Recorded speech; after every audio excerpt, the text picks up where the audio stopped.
Sarah prend son bagage, son courage et avance vers cet endroit, sans attendre la réplique.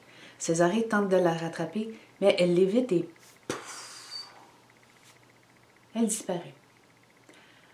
Pour répondre à ta question, Mike, dit Ralph, je n'en sais pas beaucoup plus que vous, sauf que j'ai lu sur le sujet d'un passage qui est une porte énergétique, un peu comme le film Stargate, la porte des étoiles. Alors, allons-y maintenant, lance Tony en avançant et disparaissant à son tour. Sans attendre, Césarée s'élance et Ralph fait signe aux autres d'y aller. Malgré leur hésitation, ils suivent Ralph, qui l'a franchi à son tour. Tous debout près d'un étang brumeux, chacun regarde autour de lui. Wow, on se croirait dans le film Le Parc Jurassique. L'air est frais et humide, le ciel d'un bleu-gris étrange mais clair. On ne peut pas retourner sur nos pas et nous ne sommes pas vraiment équipés pour camper. Ne devrions-nous pas... Désolé, c'était la livraison de bouffe. Une des livraisons de bouffe. Bon. On ne peut pas retourner sur nos pas et nous ne sommes pas vraiment équipés pour camper. Ne devrions-nous pas vérifier s'il y a un endroit où s'installer en sécurité? Possible, mais nous ignorons où nous sommes et à quoi s'attendre. Vrai, mais nous devons examiner les lieux. Nous sommes passés dans une porte des étoiles et sommes rendus sur une planète XY au fin fond de la constellation du Castor. Oh, on fait de l'humour. Sérieusement, avant de tous vous rencontrer, j'avais lu qu'il y a une terre sous nos terres, que la terre soit ronde et ou plate. Elle est ronde ou plate? Selon ce que j'ai compris, elle serait les deux. Apparaît comme par enchantement un groupe d'hommes et de femmes de grande stature. Ils sont plus grands d'au moins deux têtes, comparativement à la moyenne de son groupe, remarque Sarah. Ils ont tout de l'allure humaine, mis à part la teinte de leur peau, un peu gris bleuté, les yeux et les cheveux de couleur pâle qui vacillent entre le gris, blanc et blond. Entre leurs mains, des lances non faites de bois mais de métal, aux embouts de cristal, décorées de pierres précieuses ou semi-précieuses. Ralph est celui qui s'adresse à eux en premier. « Bonjour à vous, peuple grand esprit. »« Bonjour à vous, peuple du grand esprit. »« Bonjour à toi, grand homme. Que veux-tu? » Nous sommes en quête d'aide à la grande vérité. Suivez-nous. Encore marcher, lance Kina. Mais c'est que je n'en peux plus. L'homme l'entend et sourit et dit « Pas d'inquiétude, fermez les yeux et tout se fera par magie. » À ce mot magie, le petit groupe accompagnant l'homme ricane. Ne sachant trop quoi en penser, les voyageurs ferment les yeux avec malgré tout un peu d'inquiétude et de réticence. Situé au centre d'un campement emménagé de dômes transparents et éclairé par des torches plantées au sol, illuminé par un feu bleu et rose, les voyageurs sont sous surveillance et un homme d'un âge indéterminable s'approche d'eux, la paume de la main tournée dans leur direction. Encore une virgule. Ah, OK. Rewind, hein? Un homme d'un âge indéterminable s'approche d'eux, la paume de sa main tournée dans leur direction. Visiblement, il ne les salue pas, mais plutôt... Ah, téléphone.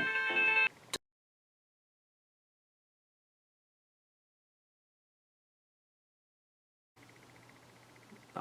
Visiblement, il ne les salue pas, mais plutôt tente de capter quelque chose. Il dit des mots incompréhensibles. Sarah ne croit pas que c'est un mantra, car personne de son groupe ne répond ni ne réagit. L'homme les invite à le suivre ce qu'ils font, sans se presser. Le peuple hôte encercle les voyageurs en évitant de trop se rapprocher. Distension sociale. Petite parenthèse. Tous assis autour d'un feu, à la belle étoile, une soupe d'un parfum doux leur est servie. On les regarde d'une manière étrange, sans agressivité, mais sans joie non plus. Aucun d'eux n'ose parler, sauf Kina qui regarde la personne qui les a servis et lui dit « merci ». Elle reçoit en réponse un sourire discret mais sincère. Un homme, habillé différemment des autres, prend la parole. « Je m'appelle Takouf et suis chaman. Nous sommes Gayamos et bienvenue dans notre monde Gayamati. Quelle est la raison de votre visite? Ralph leur dit être à la recherche de la vérité et qu'en faisant de la sorte, ils se sont attirés des ennuis. Effectivement, certains de l'autre côté ne désirent pas que leur peuple ait le savoir, pour mieux les contrôler, sûrement. Vous dites de l'autre côté, donc ce n'est pas au-dessus? Aussi, dessus ou dessous, c'est la même chose. Tout dépend de l'endroit du point d'observation. J'ai l'impression que le sol sous mes pieds n'est plus aussi solide que je ne le croyais, pense Sarah à voix haute. Les voyageurs restent perplexes tandis que les habitants ricanent.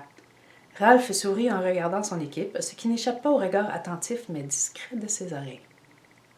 Leur arrivée en cette terre étrange les a déboussolés, autant par l'environnement que par le moment de la journée.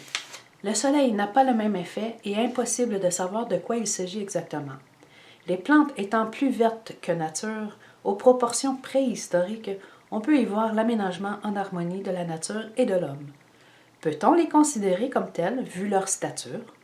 Sarah trouve une ressemblance entre eux et Ralph. Ce doit être la signature qui a conduit son subconscient à en faire le lien.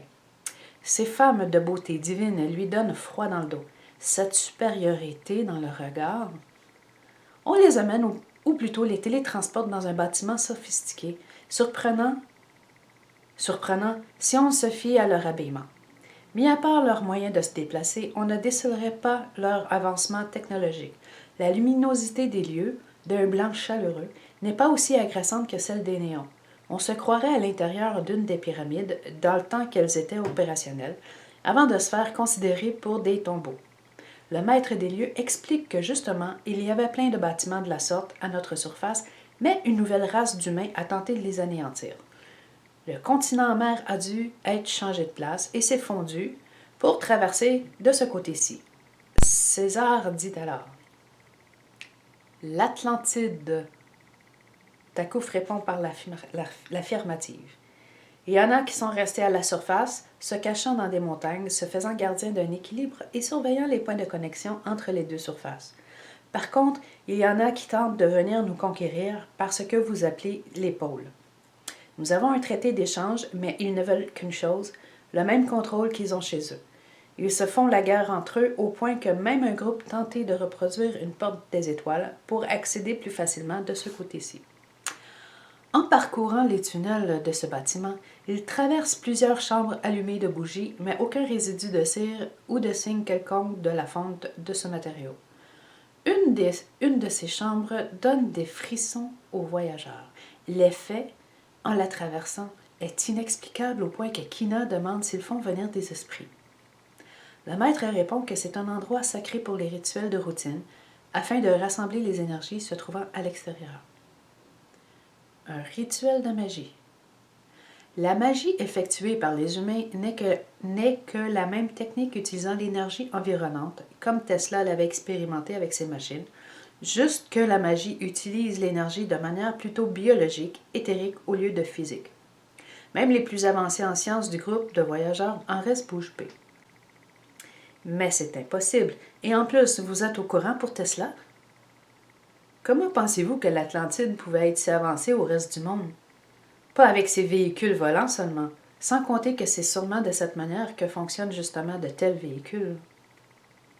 Césarée fait un clin d'œil complice à Sarah. Tout en discutant ainsi, ils se rendent à une chambre dotée d'un haut plafond, avec en son centre une image holographique ressemblant à une terre sphérique de laquelle l'intérieur... Checkez bien ça. Avec en son centre une image holographique ressemblant à une terre sphérique de laquelle l'intérieur tourne vers l'extérieur, se modifiant ensuite et devenant plat, dont les deux surfaces s'interchangent. Ça surprend les voyageurs, mais seuls Césarée, Kina et Sarah en sont subjugués. Takouf, après un moment de silence, leur dit « Mais nous devrons affronter les visiteurs que vos dirigeants attendent impatiemment. » Au même moment, on ressent la vibration du sol et des murs. Quelqu'un demande si c'est un tremblement de terre.